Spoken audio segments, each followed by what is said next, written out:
శ్రీ గురుభ్యో నమ. సద్గురు శ్రీ శ్రీ శ్రీ చంద్రశేఖరేంద్ర సరస్వతి మహాస్వామి శ్రీపాదుకాం పూజయామి నమ. శ్రీమాతృభ్యో నమ, శ్రీపితృభ్యో నమ, శ్రీ గురుభ్యో నమ. నమో బ్రహ్మాదిభ్యో శ్రీ గురుభ్యో నమ. గురుకృపాహి కేవలం. వైబ్రెంట్ భక్తి ప్రేక్షకులకు దైవం మానుష రూపేణ శీర్షికకు స్వాగతం. కంచికామకోటి పీఠానికి 68వ పీఠాధిపతిగా భాసిల్లినటువంటి సద్గురు శ్రీ శ్రీ శ్రీ చంద్రశేఖరేంద్ర సరస్వతి మహాస్వామి వారి యొక్క లీలను ఆవిష్కరిస్తూ 1983వ సంవత్సరంలో స్వామివారు యావత్ పీఠమంతా కూడా చాతుర్మాస్యాన్ని కర్నూలు యందు వారు నిర్వహించడం జరిగింది. అప్పటికి మన రాష్ట్ర ముఖ్యమంత్రిగా గౌరవనీయులు శ్రీ నందమూరి తారక రామారావు గారు ఉండేవారు. ఆహ్వానం పలికినప్పుడు వారు ఉన్నారు. ఇక వారు వీడ్కోలు పలికే సమయంలో కూడా తాను ఉండాలి అని చాలా భావించారు. వారికి నందమూరి తారక రామారావు గారికి పరమాచార్య స్వామి వారు అంటే అమితమైనటువంటి గౌరవము, భక్తి ఉండేవట. కానీ వారికి ఉన్నటువంటి కార్యాలయ భారాలతోటి ఆయన కుదరక ఎవరినో వేరే వారిని నియుక్తుల్ని చేశారు. మీరు వెళ్ళండి, ఈ సందేశాన్ని స్వామివారి ముందు చదివి వారిని చక్కగా వారికి వీడ్కోలివ్వండి, మా తరపున భక్తిపూర్వక నమస్కారాలు తెలియజేయండి వారికి అని చెప్పి ముఖ్యమంత్రి గారు పంపించారు. అక్కడికి వెళ్ళిన తర్వాత ఎవరినైతే నియోగించడం జరిగిందో వారితోటి స్వామివారు మాట్లాడి వారి ఊరు, పేరు ఏమిటి, కుటుంబ వివరాలన్నీ తెలుసుకోవడం జరిగింది. అప్పుడు ముఖ్యమంత్రి గారు పంపించినటువంటి ఒక లేఖ, అది సందేశంగా పంపించారు కదా ముఖ్యమంత్రి గారు, ఆ లేఖని ఇప్పుడు మీరు చదివి వినిపించండి ఒక్కసారి లేఖని అని అన్నారు. ఆ లేఖని చదివి వినిపించే సమయంలో దాంట్లో ఆ సంవత్సరం 83 ఆ ప్రాంతాలలో ఆంధ్రదేశాన్ని వరదలు కొంచెం చుట్టుముట్టినటువంటి సంవత్సరం అన్నమాట. వరదలు అనగానే స్వామివారు అడిగారు, వరదలు ఎక్కడొచ్చాయి అని అడిగారు. వెంటనే గుర్తురాక వీరు ఆలోచించుకుంటూ ఉంటే పక్కన ఉన్న కలెక్టర్ గారు వెంటనే కొన్ని జిల్లాల పేర్లు టకటకా చదివేశారు. ఈ ప్రాంతాల్లో వచ్చాయి స్వామి అన్నారు.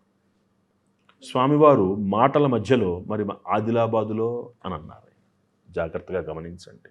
ద్రష్ట, దార్శనికులు వారికి తెలియంది ఏదీ లేదు. వారికి ఆదిలాబాదులో అక్కడ ఉన్న కలెక్టర్ ఎవరైతే ఉన్నారో అగర్వాల్ గారిని, స్వామి ఆదిలాబాదులో వరదలేమీ రాలేదండి అన్నారు. మళ్ళీ స్వామివారు ఆదిలాబాదులో మళ్ళీ ఇదే మాట అన్నారు. ఇక ఆ తర్వాత ఇంకా ఏ విధమైన చర్చ పొడిగించకుండా అక్కడితో ఆపేశారు వాళ్ళు. వీళ్ళందరూ భాగ్యనగరానికి చేరుకున్నారు. స్వామివారు చక్కగా చాతుర్మాస్యం ముగించుకుని వాళ్ళు కాంచీపీఠానికి వారు తరలి వెళ్ళారు. ఈ వచ్చినటువంటి ఈ అధికారి ఎవరైతే ఉన్నారో వీళ్ళందరూ ముఖ్యమంత్రి గారితోటి వరదల పరిస్థితిని అంచనా వేయడానికి సమీక్షగా ఒక కార్యక్రమాన్ని నిర్వహించడం జరిగింది.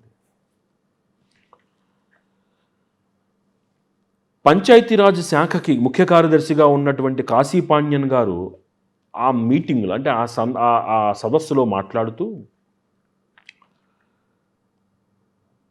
వరద ప్రాంతం అంటే వరద వలన దెబ్బతిన్నటువంటి ప్రాంతాలలో ఆదిలాబాదు జిల్లాను కూడా మీరు చేర్చాలి అని ఒక మాట మాట్లాడారు ఆయన.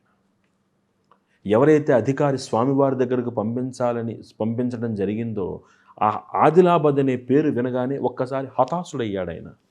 అదేమిటి, ఆదిలాబాద్లో వర్షాలు లేవు కదా, ఎందుకు మీరు ఆదిలాబాద్ పేరు చెప్తున్నారు అని అనుకున్నాడు అతను. కానీ ఆ రోజున స్వామివారు వరదల గురించి మాట్లాడుతున్నప్పుడు 1-2 సార్లు ఆదిలాబాద్ గురించి మాట్లాడటం అతనికి స్ఫురణకు వచ్చింది. ఓహో, అప్పుడు అడిగారు, ఏమిటి ఆదిలాబాద్ ఏమిటి అంటే, అన్ని సంబంధాలు ఈ వరద ముంపు వలన అన్ని సంబంధాలు తెగిపోయి చాలా ఇబ్బంది పడిన ప్రాంతాలలో ఆదిలాబాద్ ఒకటి అని ఆ ప్రతిని తెప్పించుకుని చూసిన తర్వాత ఆ అధికారికి అర్థమైంది. ఈ అధికారి మహిమలను నమ్మడం అనేటువంటిది అతని దగ్గర లేదు. అతను ఒక నాస్తికుడు అని చెప్పడం కంటే కొన్ని అంటే జనాలకి ఎలా ఉంటుందంటే, ఏదైనా ఒక సంఘటన జరిగితే కోయిన్సిడెన్స్ అనేటువంటి ఒక విలువలేని పదంతో దాన్ని తీసిపారేయడం సమాజంలో చూడవచ్చు మనం. అలాంటివి ఏవీ నమ్మనటువంటి ఆ వ్యక్తి అంతటి భక్తి ప్రపత్తులు కలిగినటువంటి ఆ ముఖ్యమంత్రిని కాకుండా ఆ వ్యక్తిని స్వామివారి దగ్గరకు నియోగించటంలో ఆంతర్యం ఏమిటి?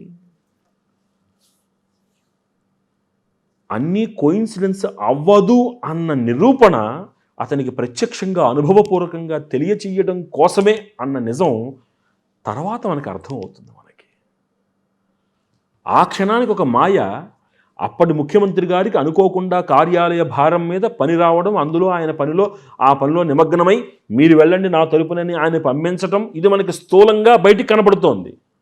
సూక్ష్మం ఏమిటి అంటే మహిమలు ఇవి ఏమీ లేవు అని నమ్మేటువంటి వ్యక్తికి నిజమైన మహిమను ప్రత్యక్ష అనుభవంతో కలిగించటం ద్వారా అతనిలో మార్పును కలిగించి అతనిని ఉత్తమ పథంలో నడిపించటము గురువులు తీసుకున్న నిర్ణయానికి హేతువుగా కనబడుతుంది మనకి.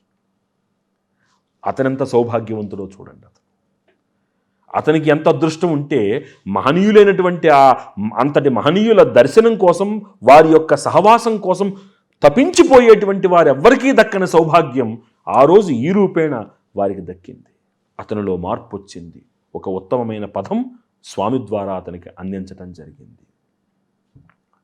అలా ఇతని కళ్ళు తెరిపించటానికే కొన్ని సంఘటనలు జరుగుతాయి. అంటే ఆధ్యాత్మికతకు ఉన్న గొప్పతనం ఏమిటి అంటే గుణపాఠాలే నేర్చుకోము, సంఘటనలు పాఠాలు నేర్పించి మనలో మార్పును తీసుకొస్తాయి.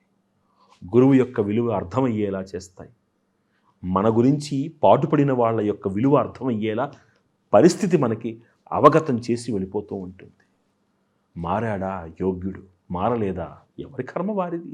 ఒకళ్ళ చెడు మనం కోరుకోవడం దేనికి? అందరూ బాగుండాలి. ఇదే ఆధ్యాత్మికత నేర్పించేటువంటి మహత్తరమైనటువంటి నీతి సూత్రం. అందరూ బాగుండాలి. సర్వే జనాః సుఖినో భవంతు, ఇదే మన సనాతన ధర్మం యొక్క పునాది. అందరూ బాగుండాలి.